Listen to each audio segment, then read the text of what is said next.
You're listening to Gender, a Wider Lens. I'm Stella O'Malley, a psychotherapist in Ireland. And I'm Sasha Ayad, an adolescent therapist in the United States. Since 2016, my practice has been exclusively dedicated to gender questioning teens and families impacted by gender dysphoria. I also work with gender questioning teenagers, and I facilitated support meetings for families and individuals who've been impacted by gender issues. We're curious about the concept of gender and how it's unfolding in the wider culture. Join us as we look at gender through a wider lens. Hello, Stella. Hi, Sasha. How are you? I'm doing really well.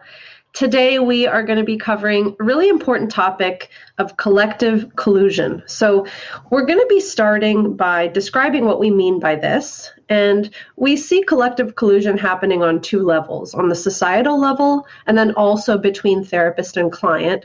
And then we're going to share some examples of how collective collusion is playing out on gender. And we're also going to discuss the psychological factors that might contribute to collective collusion, how it happens, how it unfolds, and also how to get out of collective collusion, because that's ultimately what our goal is. It's not considered a great concept in therapy to collude with your client. And yet, if you look back in, anybody who's studied to be a therapist, if you look back in person-centered therapy, which was very much developed around Carl Rogers, and it's a brilliant therapy. It's about, the core conditions of empathy, congruence, unconditional positive regard. But a lot of people feel that it slid into collusion sometimes if it wasn't done appropriately. And I sometimes wonder, is this a hangover of that we therapists can be too fixated on being person-centered, and we forget we are therapists and we are professionals who have a job to do. Mm-hmm. Yeah, that's right. So maybe we could start with the definition. Do you have a good definition of what collusion means? Well, the definition I thought was most appropriate was a collusion in therapy is the process in which a therapist consciously or unconsciously participates with a client to avoid an issue that needs to be addressed.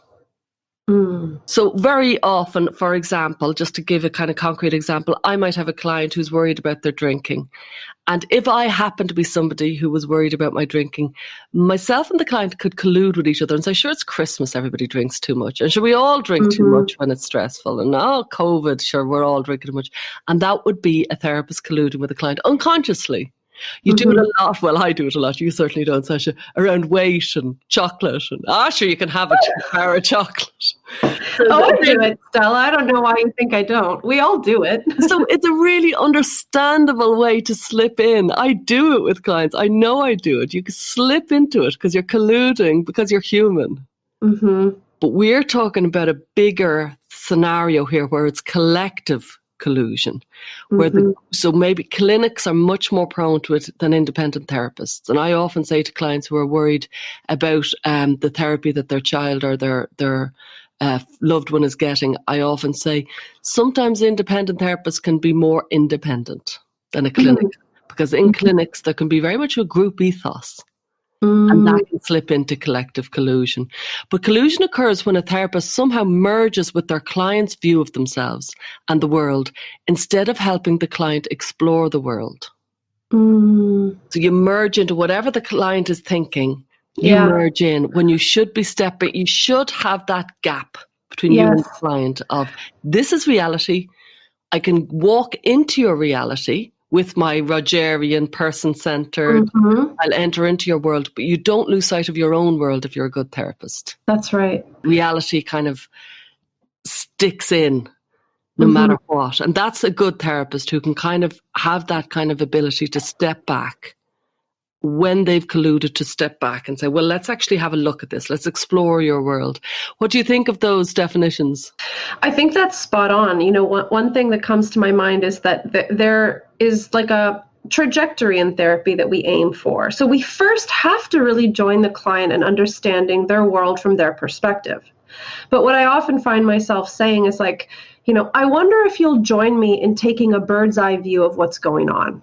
or here's how I'm seeing this as someone on the outside. I wonder if you see it that way too. So there is this process in therapy whereby you start with really being there with the client in their world, and then you have to kind of pull out a little bit so that you can help them gain a new perspective.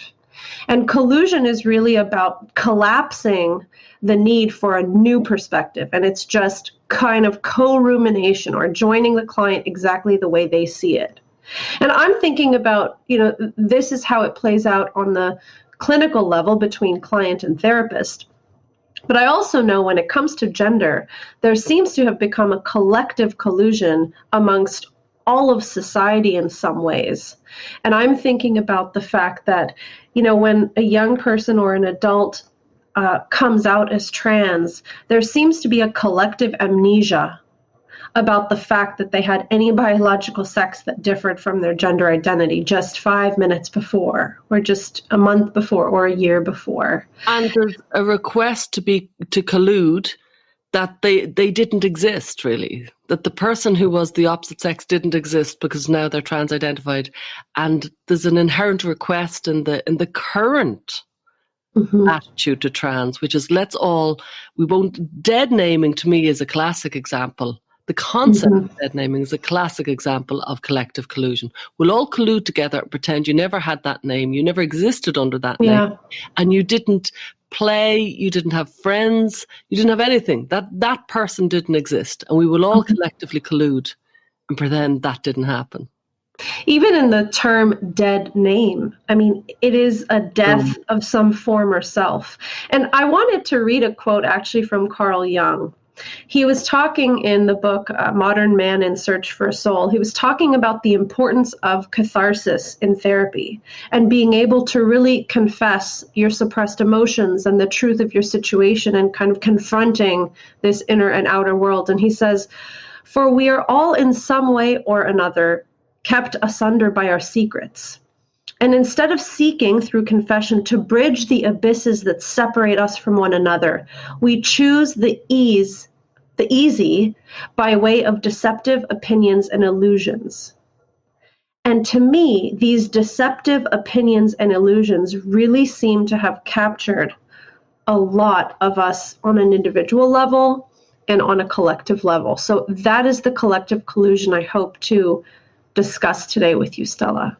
Yeah, there's a collective collusion among therapists, which we'll go into, and there's a collective collusion around gender, around language. So like you say, dead naming, wow, how did that even get passed? Like, it's such an extraordinary phrase. But transphobic, there's an example of collective collusion, that we're allowing words to be called, people and events and behaviors to be called transphobic when they're not transphobic. Transphobic is, to me, the word phobic suggests a lot. And yet, it's often considered transphobic not to default to the cishet, to the ordinary straight white person or the straight heterosexual person. That's transphobic these days. Like, the mission creep of transphobia has just become a complete collective collusion that very kind of high-minded journalists allow people to be called transphobic, like J.K. Rowling, who I'm sure we'll discuss in our collective collusion, that are not transphobic. Like, transphobic has a meaning. Yeah. And just because we're colluding that it has a different meaning doesn't mean it does. Like, reality matters. That's right. Well, what are some examples? I mean, you mentioned J.K. Rowling. Let's dig into that since we're here. How do you think the J.K. Rowling situation is an example of collective collusion? I'll tell you how. Because she was a very well-known liberal, obviously the Harry Potter books are a really good example of, the hero's journey, and a brave little boy who was willing to stand up to, the forces of darkness and things like that. And that wasn't just J.K. Rowling. She's a philanthropist who set up a charity for, children. You kind of couldn't get much more philanthropic than that, or good. And when she came out with, maybe her first Twitter comment, which was trying to stand up for Maya Forster, who'd lost her job because of what I would believe is inappropriate accusations of transphobia. Again, Maya Forstater, right? Yeah, Maya Forstater, yeah. again, J.K. Rowling was accused of transphobia, and I would say, no, neither Maya Forstater or J.K. Rowling were transphobic. And it's a year later, and it seems to have slid in that, like, people often, I'd be listening to the radio and somebody would say something about J.K. Rowling being transphobic. It's like, what? Sorry? She has never been transphobic. I've asked many, many people, show me a sentence that she wrote, a sentence that she uttered that was transphobic, even one out of the many. Like, she wrote a 3,600 word essay to defend herself. And I've never seen anybody come up with even one sentence that she has written or uttered that is transphobic. And yet there's a collusion in the world by a large number of people that she's transphobic.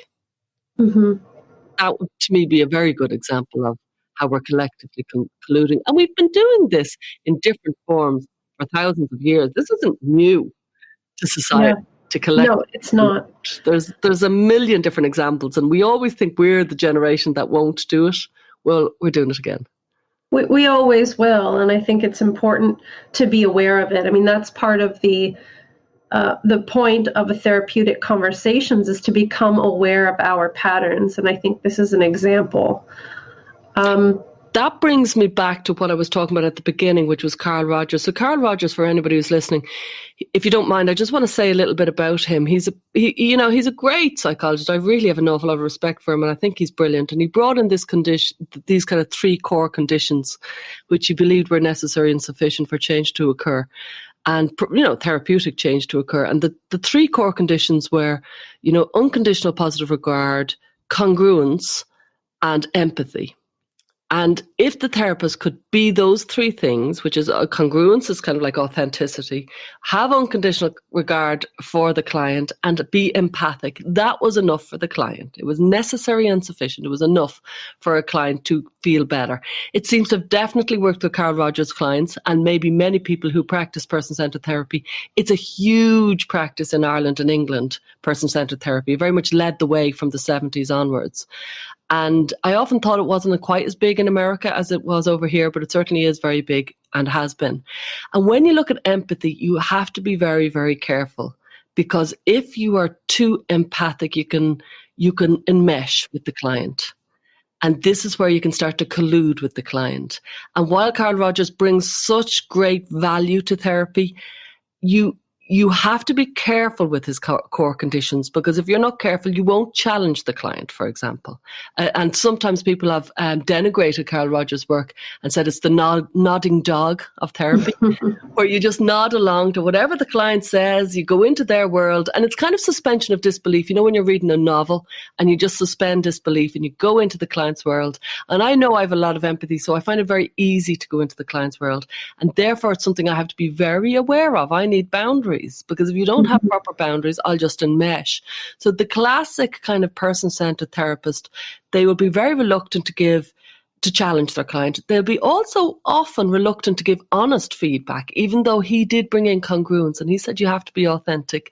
It's very hard to balance that with unconditional positive regard, because can you be authentic and also have unconditional positive regard at the same time? There's a challenge for anybody.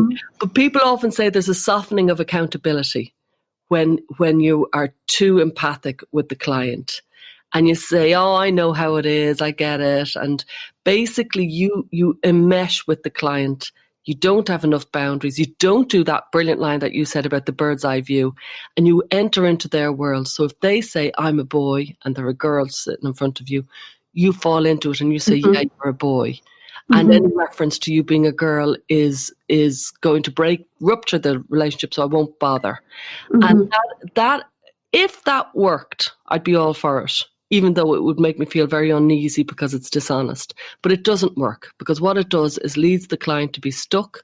It leads the client to not progress beyond their own. They become a prisoner to their own narrative. They've one story of themselves, and that's the story they get stuck on, because that's the story they brought to the therapy, and the therapist colludes with them. So, for example, the client who's very obese, who says, I'm not really that big and I'm very fit and I don't need to do anything about it. And the therapist could fall in with that and say, yeah, you're fine, you're not obese, you're gorgeous, you're lovely the way you are, we don't need to do anything about it. Now, Maybe they don't, maybe they do, but it would be more helpful for the therapist to take the bird's eye view and say, will we have a look at this in all the different, let's not patronize you and pretend you can only do one side of the story. And so I suppose that's where I would be. I think it doesn't help the client discover their true story, and it colludes with the first story. And the first story might be a symbolic story. It might be the first. It might be even very often clients might test you with their first story. They might be just saying that as a tester to see where they're at. They're trying it out for size, really. And they're very happy to be challenged further. Like a lot of people might come into me and they'd be going on about their partner or something, but later on they might be talking about their real issue, which is their depression or something like that.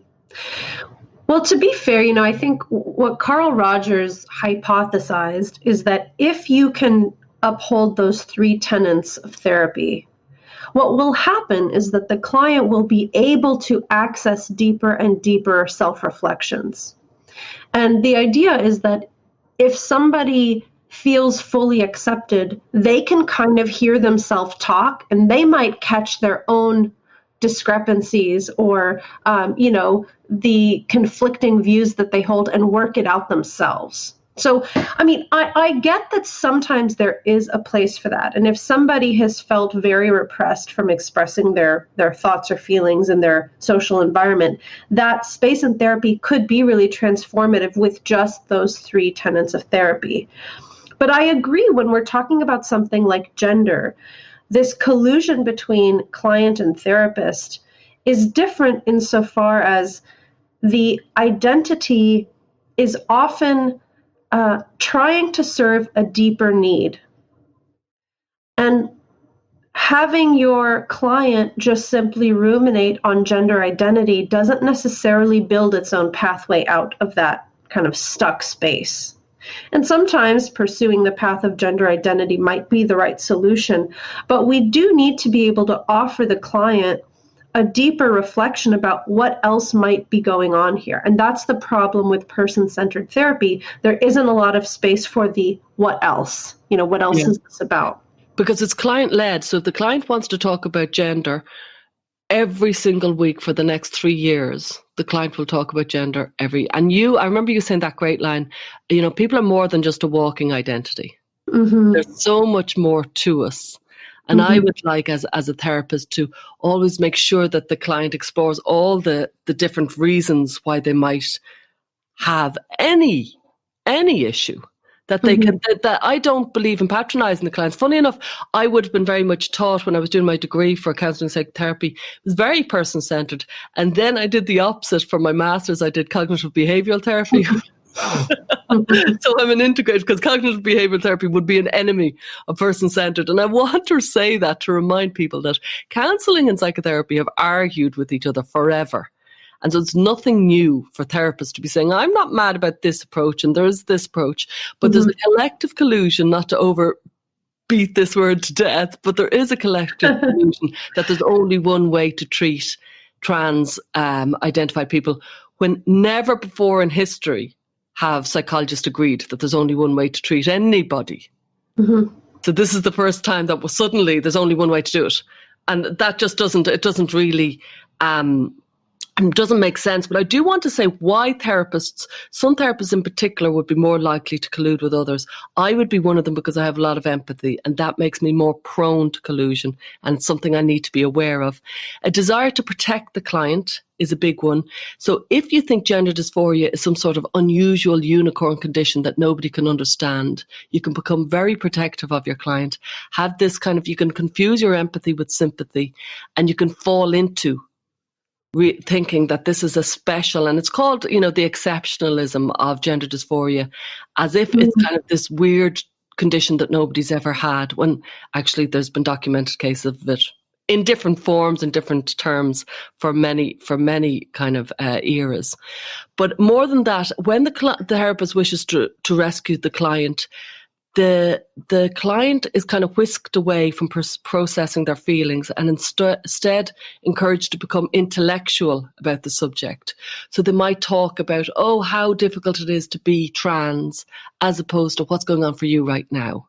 And that's going into the politics because you're colluding rather than saying, this is an individual in front of me who's having difficulty with their life.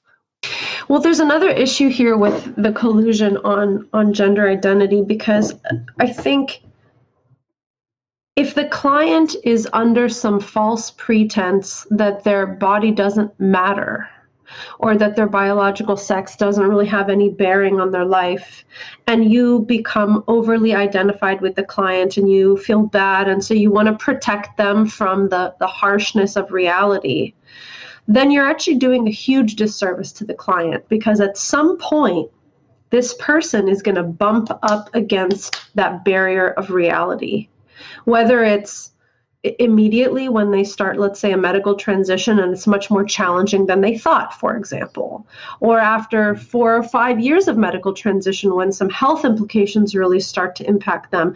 I mean, there's always this kind of glass ceiling of reality that is sometimes in conflict with the illusion that clients can bring into therapy. You know, I think about sometimes if a person is fantasizing about, you know, leaving their wife or husband to have some steamy love affair and run off to an island somewhere. I mean, me, you know, there's the fantasy of how great that would be in your mind, but then there's the reality of how does this actually play out on planet Earth? And it's not actually serving your client to join them in the fantasy without holding it in a symbolic way. I mean, there's a way you might say to a client, wow, tell me about this fantasy of becoming a man. What does that mean to you? What do you imagine life might be like? But then you have to bring it back down, because that's not exactly what is going to happen. There's a kind of gritty reality of what transition means or doesn't mean. And that's why there's a difference between a friendship and a therapist-client role, because a friend might just nod along, you know what I mean? Because it's not their role to kind of, but a therapist is actually, you know, there's a science, well, I say that in a loose word, but there's a certainly strong knowledge base of what we are as therapists and what our job is to do. And one of our jobs is not to collude with clients. And certainly, I would say the brick wall of reality rather than the glass wall, like a brick wall. Yeah. Yes. And I think children, of course, are more prone to magical thinking than adults. And so we have to be very careful that their magical thinking doesn't allow them to make irreversible decisions. And it feels like there was a collective collusion around puberty blockers where you can see like really engaged therapists on film, on TV, saying the child knows best who they are and the child is 8 and 10. And it's like, well, no, they don't. And that's why it's the role of the adult to guide the child, and the concerned adults guide child. And no collective collusion can make that any different. That's a fact, and it's a well-established fact that adults guide children so that children don't do things that they didn't realize were dangerous, but that became dangerous. But the over-identifying with the client, that's an issue, I think, specifically around an awful lot of people who are gay presume that being gay is the same as being trans, and an awful lot of gay therapists presume that they're saving their young self when they meet a trans-identified child. They kind of mix it up. But I know I've had a few clients who are detransitioners, and I've heard them in outrage talk about their trans therapist. And this seems to be a thing especially in America, that you go to a gender clinic and your therapist is trans. And I know I've heard people speak eloquently about that, and they say, I couldn't really explore the issues of being trans with my trans therapist because it would offend them. Because I had dark thoughts to process that I couldn't bring to therapy because I was afraid of hurting my trans therapist. Now, there's a great tradition in alcoholism and in many other issues where if you've been an alcoholic, you can train to be an alcoholic counsellor, and it's so effective. And I've no doubt that's very effective around trans for a huge amount of issues around society and how to live when they're already transitioned. But before they've transitioned, I'm not convinced meeting a trans therapist makes sense, unless there was a very definite remit in the whole situation. Mm-hmm. Well, this is so easy to become enmeshed with your client when your life history is very, very similar to their life history. And that is tricky territory. And we should be very, very cautious about that. I mean, in the same way that there's all this awareness and training programs about not being biased against somebody because they're different from you. The other side of that coin is we have to be very careful if we see too much of ourselves in a client, because we can get mixed up and not be able to see their way out. We might encourage them to follow a path we took. So this is very important. You get blind spots. We are all human. You get blind spots. If you share a wound similar to your client, immediately book an extra session with your supervisor. Immediately, because you are in tricky territory and you need to be very careful. Mm-hmm. And then, as I say, we collude, sorry to jump in, we collude with the client's illness, not their wellness. So if they have a similar wound, that's where we'll go to. And we'll collude that direction rather than colluding with their wellness, which would be a lot more productive. But sorry, I jumped in on you. No, that's okay. I want to make sure we touch on a couple of these societal collusions, because we've discussed the therapy relationship with the client, but you talked about having doctors and physicians speak with confidence that an 8-year-old knows who they are. And this is reminding me of a situation that's happening right now. On December 30th of 2020, which was just a few weeks ago, the insurance commissioner in California made this proposal to reclassify mastectomies for youth, which is breast removal, from a cosmetic procedure to something called a reconstructive surgery. And what they claim is that if a child identifies as transgender, so let's say a female identifies as a boy, they can classify the removal of her breasts as a reconstructive surgery to repair abnormal structures of her body caused by a congenital defect. Removing breasts from a little girl is now classified, or they're trying to get it classified as repairing a congenital defect. So to me, this is just the most egregious example of how we can use language to collude with an illusion that is completely unbased in reality. Because, you know, when you're 11 or 12, you don't quite always know the science behind things. And, you know, I've heard of clients being surprised to realize, no, every cell in your body is XX, which makes you female. You know what I mean? And this is not, you can change your outer body all you wish, but you still have your inner body to contend with. So if a little girl who's 11 is told by this proposed bill that you believe you're a boy and therefore you are a boy, and therefore you've got a congenital birth defect to remove your growing breasts, that child doesn't know any better. It's the adult's job to tell the child that you're born healthy and you're identifying as a boy, and you may one day transition to male, but you still won't be able to change every cell in your body. You still can't open up everything. What you can do is change a lot of the outside of yourself, and so you will look more like a boy, and that might make you feel better, but it mightn't. And that is all you can do. And we can play around with language so that we collude with kids so that they don't get upset in the moment. And people often say this be kind. I'm very uncomfortable around this be kind hashtag at this stage, because I always think, do you want to be kind in the moment, or do you want to be kind in the long term? Because that's the big difference here. You might be being kind to the 11-year-old by saying, yeah, you're a boy, and yeah, this is a congenital birth defect and we can get rid of your breasts. But that's being kind in the moment. It's like giving somebody, you know, a short-term fix. Being kind in the long term is making sure that over the long term, they realize who they are, how they were born, and from that, they can do with it what they wish. But there's no point in trying to tell them that they are different to what they are, because it makes them feel better. And this particular proposal was an attempt to make insurance companies cover mastectomy with no age limit. That was kind of the point of it.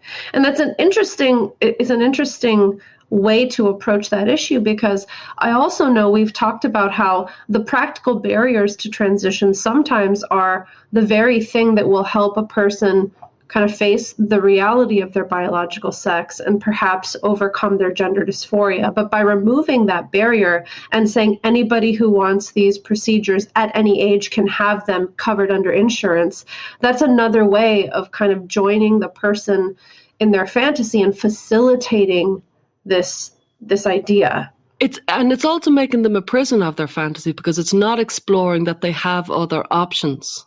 Mm-hmm. It's giving them the one option because they as a child have brought up one option. The adults have nodded along, and now there is only one option in that child's head. And when you look at if you stand back and just look at what is the impact of colluding with a client, it's stuckness. The client gets stuck. And this is what I see with an awful lot of children who are kind of identified as trans, and it feels like they're stuck. They're stuck with one option. Mm-hmm. And our job is to give lots. There's so much out there to kind of feel better with. And when this happens on a societal level, not only do the individuals get stuck, but entire institutions get stuck, right? So I just want to list a couple of examples of how this is happening on a broader level before we switch over. I mean, there are school curriculum that are now teaching children that gender identity is more real than biological sex.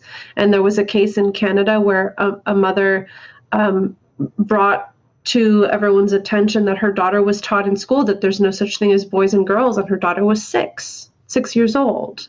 So, I mean, there are schools colluding with this idea. We also are aware that there are cases where male-bodied people who have a criminal record of aggressive and persistent violence against women are put in jails with women and assaulting women in women's jails. And that's another example of how everything we have done to safeguard women has been thrown out the window. And, you know, when it comes to self-declared gender recognition in legal documentation, this is a really important, really important example of how attempting to kind of uphold this fantasy has material impacts on everybody. And again, it's this collusion with this fantasy that has very serious implications because of the loopholes that it creates, which we know that loopholes will be taken advantage of. This is just unfortunately a fact of human life. And it's odd to me that with this one particular issue, proponents of self-identification, for example, say, well, that will never happen. Nobody would ever take advantage of that loophole. But we know that's not true. Humans have always taken advantage of loopholes. And that's not an admonition against transgender people. It's just human nature to take advantage of loopholes by some small minority of the population. And that's why we have to have laws and policies and school guidance that is written carefully to minimize the chance of that happening. Yeah. And, you know, in England and Ireland, it's quite interesting because there was, when I was making the film Trans Kids, It's Time to Talk, it was 2018. And there was an awful lot of talk that year in England, because I was over in England a lot of the time. I'm based in Ireland. And there was an awful lot of talk about how there was trans women in the prisons, in the British prison system. And I was told at the time, it's transphobic to refer to that. And I said, okay, because I was learning my trade at the time. I said, okay, it's transphobic to refer to the fact that there was trans women in British prisons. Then one of the trans women in the British prisons, and more than one, a few, there was incidents. So there was sexual assaults from trans women to female inmates in prisons in Britain. And, you know, I want to point out that female prisoners are the most vulnerable in society. They really are. They're 95%, and I have my numbers right, 95% are in for petty crime. Female prisons are very, very vulnerable. There was assaults in the British prison, so the British prison decided to reform. Now, over in Ireland, where we're very similar to England, we have the same laws, we are enacting the very same thing. And I was then told it was transphobic to refer to the fact that there was sexual assaults from trans women in British prisons when I mentioned Irish prisons. And so now there's currently sex offenders who are trans women in the Irish prisons, and there's violent offenders who are trans women in the Irish prisons. And yet it's transphobic to refer to that. And it's transphobic to refer to the fact that there were sexual assaults, and now they've reformed the prison service in Britain as a direct result of the flawed system in 2018. And that's collective collusion. It's what? Like, really? And England and Ireland, we're not very different. We're very similar society. It happened 2 years ago. They're reforming it. Inevitably, it's going to happen here, and we'll reform it. Do we really have to hurt the most vulnerable in society before it happens? It would make your head spin. But pluralistic ignorance is what this is all about. And for anybody who doesn't know, I'll just give out the kind of the definition of pluralistic ignorance. It's the discrepancy between public actions and private sentiments.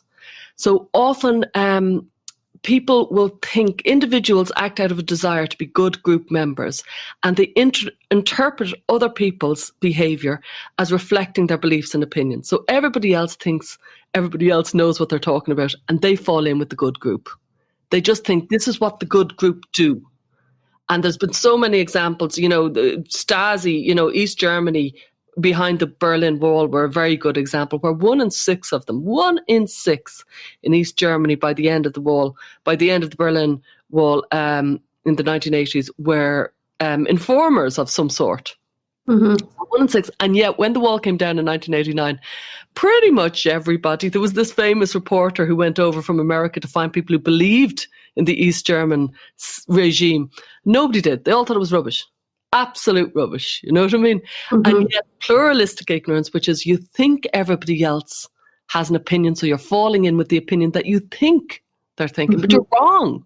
Am I making sense here? Or am I falling off words here?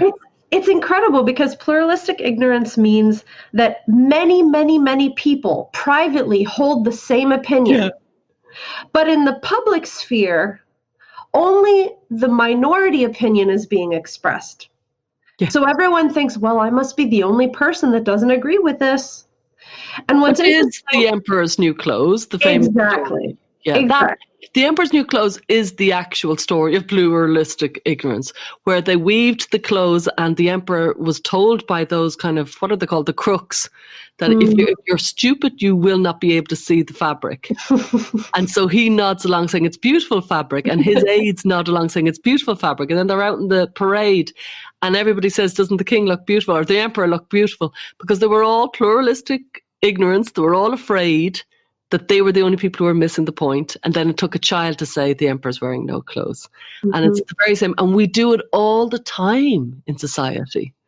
Let's dig into a little more details on how this happens. So the social majorities, these concepts that we think everyone holds, they're created by a few true hardcore believers. Social psychology tells us that it only takes a few really loud, really seemingly confident voices to create this illusion of a social majority. Yeah, there's a famous test called the Ash Conformity test. You can look these up. They're really interesting social experiments. I showed them to my kids, and it was actually very good to show them to the kids, because I wrote a book called Bully-Proof Kids. And it was a lot about bystanding and upstanding, and learning to be an upstander. So I was trying to teach my kids around that. And then I found all these social experiments on YouTube that was really interesting. But anyway, a very, very well-known psychology experiment is called the Ash Conformity test, where one student was placed in a room of, let's say, 10 actors. And the teacher holds up a card with 3 vertical lines and says, which is the longest line? It's not a difficult test. It's quite obvious which is the longest line. But the 10 actors all say that another line is the longest line. And 84% of the time, the guinea pig, the person who doesn't know what's going on, falls in with the other 10 and says a line is shorter than it is. Like, it would make your head spin and that has consistently been replicated. These are adults. These are not children. And they nod along, and they say it's all about a need to be accepted. It's falling in with the group, and it's often a sense of weak self-esteem, they believe. But more than anything, it's group thinking. And there's a terrible story in Ireland about groupthink. In Ireland, there was a huge wave of Irish Catholic priests that were accused of sexual abuse, and they did. There was an awful lot of sexual abuse in the past in Ireland, huge amount by Irish Catholic priests. But then in 2011, the most famous and most well-respected TV programme called Prime Time in Ireland, they accused a man, an Irish Catholic priest, of being a sexual abuser, and they were wrong. And they ruined his life. And then they came out and said it was that we were victim of groupthink, that it was groupthink. We all thought each other knew better. The group thought it. It's a very dangerous thing, and I think it's happening in clinics, and I think it's very much happened in the Tavistock. We know at least 35, if not 45 clinicians have left the Tavistock. We know that the governor has come out. We know that there's been a huge amount of inquiry. We know that the Ciara Bell case has happened. We know that the independent courts of the land decided that puberty blockers was not appropriate, and yet they're still fighting. They're still holding the line. And all I can think is that the people who are still working in the Tavistock, despite the massive evidence that the Berlin Wall has come down, and you're at the end here. They are collectively colluding with themselves that we're doing the right thing. And they probably share similar wounds with their clients, and they've over-identified with the clients, and they think they're being a good group member. They think they're on the right side of history, and I think they need to take a step back. Like you say, take my hand and let's take a bird's eye view of this. Well, it's interesting too, because you're describing what happens when it seems like we're turning a corner and maybe the truth, the true majority opinion is starting to bubble up to the surface.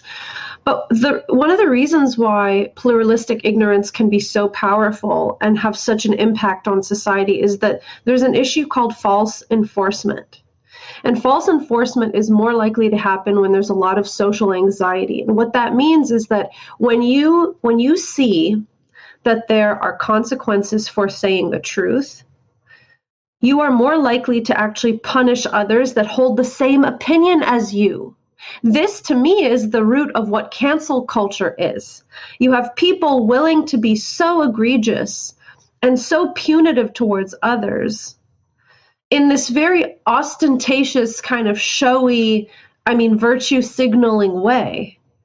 And that really creates even more anxiety in the social sphere. So it just becomes this kind of like cycle that eats itself that makes it very, very hard to get out. But you're talking, Stella, about in Tavistock when I think 35 clinicians resigned. They wrote publicly about what they think is happening at the clinic. They said, we're worried that we're medicalizing gay children, that we're medicalizing autistic children.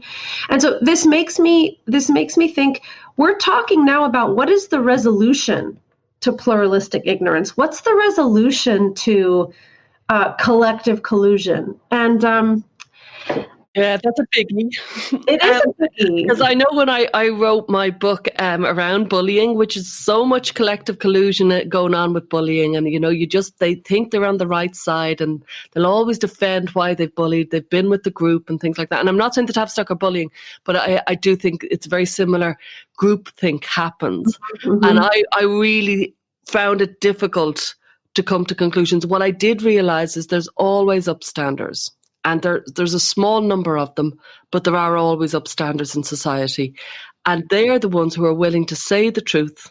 And, George Orwell did it so well, the freedom to say 2 + 2 is 4. And, you keep on saying it. Interestingly, they have said that there's a kind of a foundation is some people have different thresholds. And some people act immediately when they feel the need to. When they see something is going wrong, they put their hand up and say, sorry, something is going wrong. Some people will only stand up when they see one other person have done it.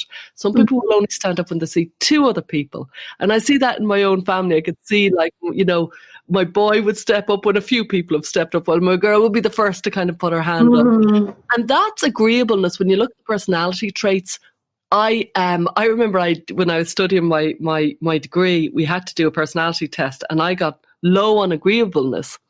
And not knowing I was actually hilariously making a show of myself, I put my hand up to say, I don't think I'm and the guy kind of couldn't help but laugh. And I was like, I don't know what you're laughing at. I'm very agreeable. I said disagreeably. That's amazing, Stella. It reminds me of the assertiveness class, how they sent back all their food. You mentioned it in another episode. Yeah. Yeah, so I have that trait, and I kind of stand up, and I know I do. I stand up because when something is happening before my eyes, something pounds in me, and I stand up. And you must too, because you and I would not be sitting here doing this podcast, except that we are people who stand up in the face of collusion. It's funny you said something pounds in me, because my whole life, if I'm in a classroom or if I'm in a group setting and I hear something I disagree with, my heart will start pounding, and it won't stop until I say something. And, lest I make myself sound like some kind of hero, I was a terrible child at times too. I mean, I have distinct memories of being in middle school and feeling very odd.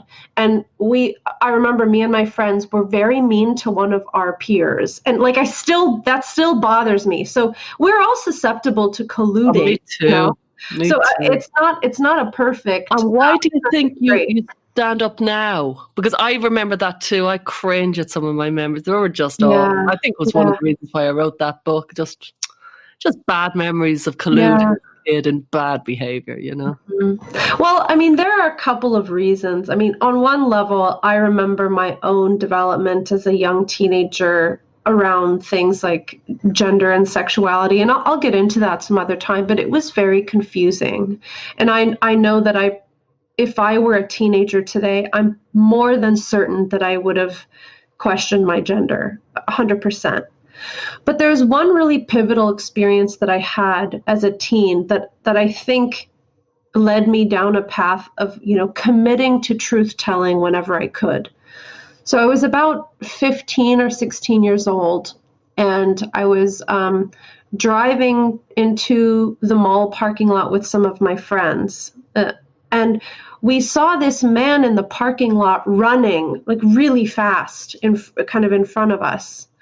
And then we saw him get shot in the back. Oh my God.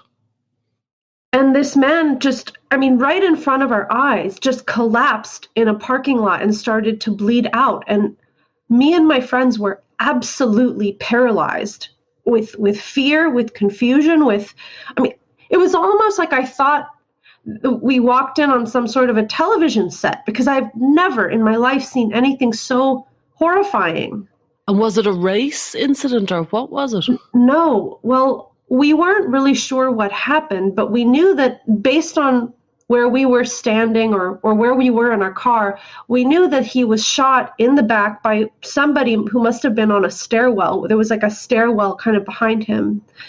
And what ended up happening is the next day, I scoured the newspapers to try and see this incident. I mean, I was like reading the papers every day looking for this incident.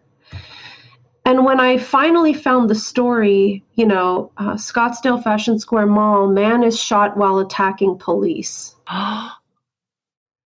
He wasn't. He wasn't. And I think this was like one of those moments in your childhood where your innocence is just stripped from you, because I thought, well, it's going to be truthful. Like, I want to know the truth, or I want justice for this man.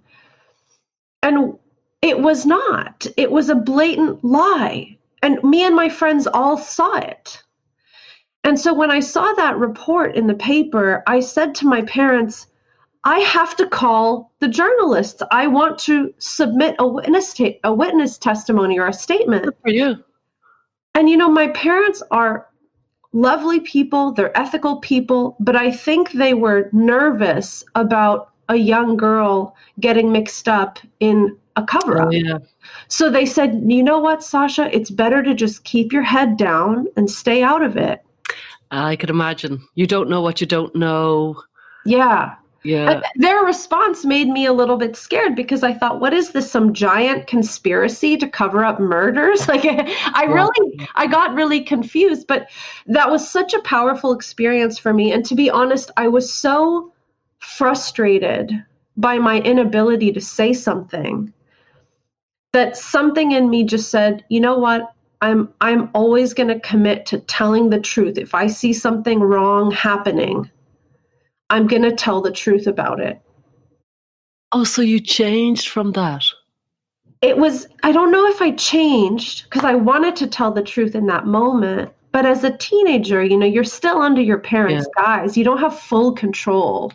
And so I think as I've, of course, become independent and have been able to make decisions for myself, when I see something wrong happening, I have just committed to being honest about it as much as I can be.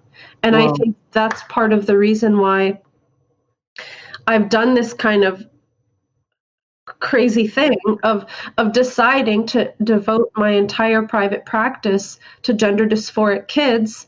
And I've explicitly said, I don't use the affirmative care model insofar as I literally say, yes, you're a boy if you say you're a boy. What I say is, I'm going to affirm and validate that you are having this experience, that it means something important, but we're going to look together at yourself as a whole person. And that shouldn't be radical, but for some reason today, due to this kind of collective collusion with the concept of gender identity, basic, regular old therapy is considered, quite novel. Yeah. That just reminds me, just why you say that, is it reminds me of the very famous experiment way back in the day, the Stanley Milgram experiment in 1961. And it was about how people, and I've no doubt therapists in the clinics like the Tavistock will say, I was following orders. Just like you as the little kid, you were following orders. And we know that feeling of authority knows better. I'm just going to, and I've heard too many accounts from too many clinicians from clinics like the Tavistock to know that they're following orders. That's what they think they do. They think other people know better. But just so people know, in 1961, after a Nazi officer, who's a very well-known Nazi, Adolf Eichmann, he gave the excuse that he was just following orders in his court. And Stanley Milgram, the psychologist, said, I want to explore that. He worked in Stanford. And he, or is it Stanford or Yale? He worked in Yale. And so he did this experiment where people were told, the people in this experiment were told to administer electric shocks to actors, and they didn't know they were actors. And on the actual electric shock, there was actual markings that said slight shock and said danger, severe shock. They were actually on the things that they were administering. And they were, every time that they tried to stop giving the electric shocks, every time they answered a question wrong, the person who was the subject of the experiment had to keep on administering electric shocks to the person who answered incorrectly. And they kept on going. They kept on following the orders. And when they tried to back out of it, and they did try to back out of it, they were given specific things like the experiment requires that you continue. It is essential that you continue. And they kept on going. Psychologists previous to the experiment predicted that 3% would go all the way to the maximum voltage. And the actual reality, 65% went to the maximum voltage where they would have killed the actors had they been real electric shocks. And these actors were falling around the floor. They were actually screaming. I mean, it was really awful to listen to. And these people who were following the orders, 65% of them followed orders to the point that they would have killed somebody. And they didn't want to. Their hearts were palpitation. They were nervous. They were sweating. They were clammy. They did not want to do it, but they kept going because they thought other people know better than me. Which is what reminded me of you, and it makes me think that's what's happening in clinics at the moment. Other people know better. There's something about a unicorn to do with gender dysphoria that I don't understand. There's something going on I don't understand. Or I've over-identified and I think I understand it all. It's either arrogance on one side from the people leading it to absolute collective collusion and pluralistic ignorance to the other side, who are thinking, everybody seems to know better than me. I better just do what I'm told. And it's an application of responsibility. And it's really a betrayal of our instincts too, because I know from hearing from ex-GIDS clinicians that many of them said, there was a voice inside of me that didn't feel right about what was happening. But then again, you just defer to the authority. They must know. And so, this really highlights this is so crucial. I mean, if there are any therapists listening to this, it's so important for us to really take a bird's eye view of our situation, of our client's situation, and then check in with your gut. Yeah. Because if something is going wrong, most likely there's a little part of you, even if it's just a molecule, saying, this doesn't feel right. Yeah. And to get ourselves out of this situation, it requires It requires many things. I mean, on one hand, I always hear people saying, not everyone is in a financial position to where they can risk losing their job. And I get that. But you know what? There has been so much support for people like you and people like me because truth is on our side. It's so obviously true that we should be very cautious about medicalizing children. And so it requires that clinicians are willing to bear the brunt of some criticism, but they're also going to be poured over with support and encouragement and validation for doing what their gut tells them is the right thing to do. I'm so glad you brought that up because I don't think it's said enough. Like, so many people told me I was so brave when the film came out because, I was going against the grain and it was a very scary time. But the people I met afterwards, it was so heartening to realize that, you were meeting people who were really willing to go the extra, for nothing other than doing the right thing.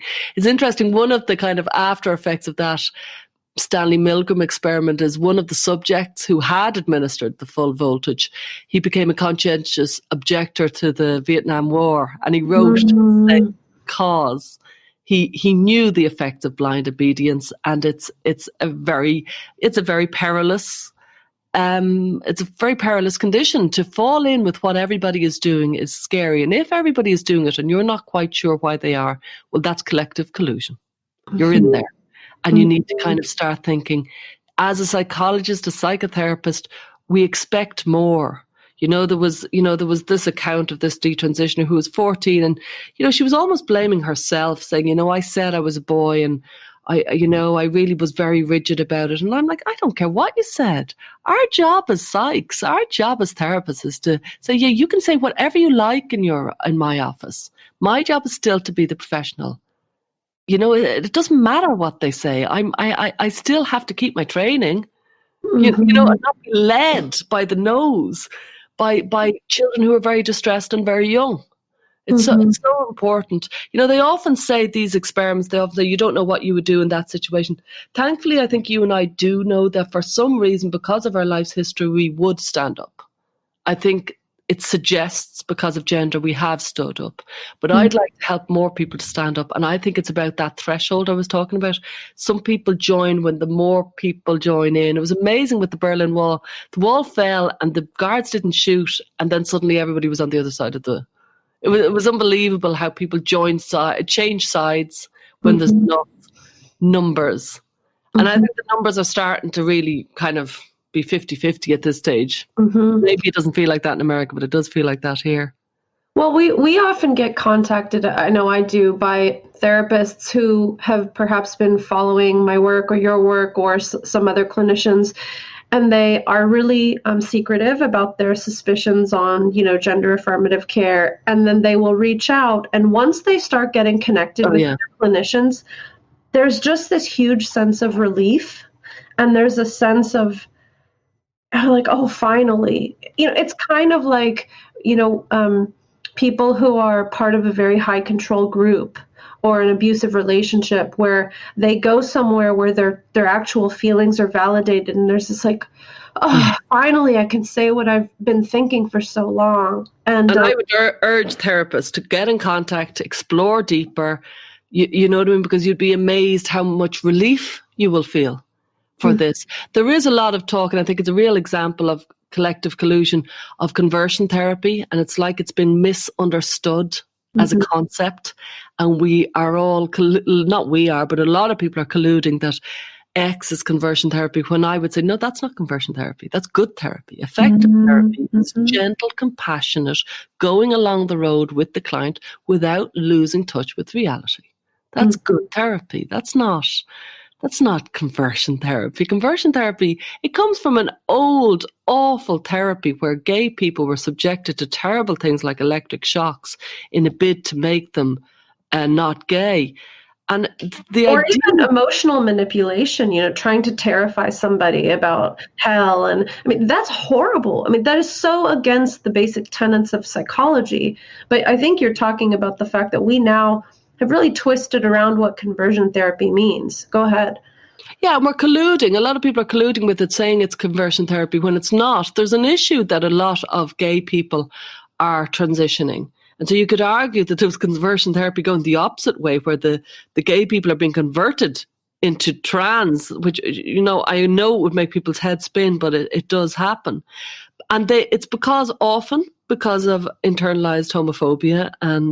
But when people talk about conversion therapy and they nod along, when actually it's good, genuine, compassionate therapy, that is a really insidious mission creep that we need to stand up and be very strong in ourselves and say, good therapy is good therapy. And if it's compassionate, and if it has positive regard, and if there is empathy and there is reality, those ingredients make for good therapy. And it is not conversion therapy. Yeah. Thanks for joining us this week on Gender, A Wider Lens. This podcast is partially sponsored by RIME, Rethink Identity Medicine Ethics. RIME is a nonprofit organization dedicated to improving the long-term care for gender-variant individuals. Visit rethinkime.org to learn more. If you found value in our show, please review us on iTunes and subscribe so you never miss an episode. And you can follow us on Twitter, Facebook, or Instagram. Just go to our Linktree. That's Linktr.ee/WiderLensPod. Our discussions are for educational purposes only and are not intended as a substitute for mental health services.